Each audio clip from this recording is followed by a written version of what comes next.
If you grew up in Sunday school the way I did, you may have gotten the idea that the birth of Jesus was a kind of plan B. God had created people, but then people ran so amok with sin and depravity and had messed up God's plan for us so much that he finally had to say, well, I guess I need to go down there and straighten things out. Jesus, how about you go?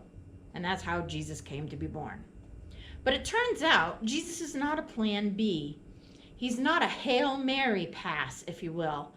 It turns out God had planned to come from the beginning, and we see the first steps of this plan right in Genesis in the Garden of Eden with Adam and Eve. Right after Adam and Eve had sinned by eating the fruit which God had told Adam not to eat, God found Adam and Eve hiding. God says, "What's going on?" And Adam points to Eve and says, "She gave me some fruit from the tree and I ate it." Eve points to the serpent and says, "He tricked me."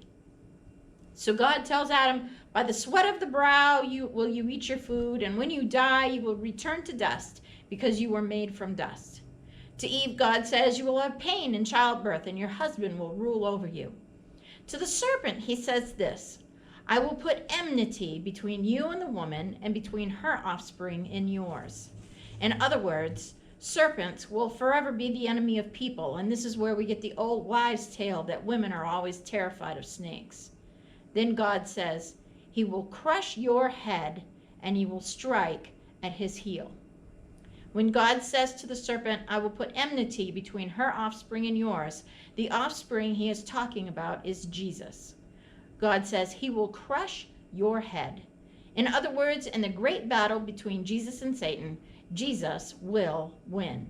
He will crush the enemy Satan just like stepping on the head of a snake. But Satan will only be able to strike at his heel. Satan's attack has no real power. The death Jesus died on the cross is just a flesh wound because he defeated death and the grave when he rose again. This has been A Minute at the Manger.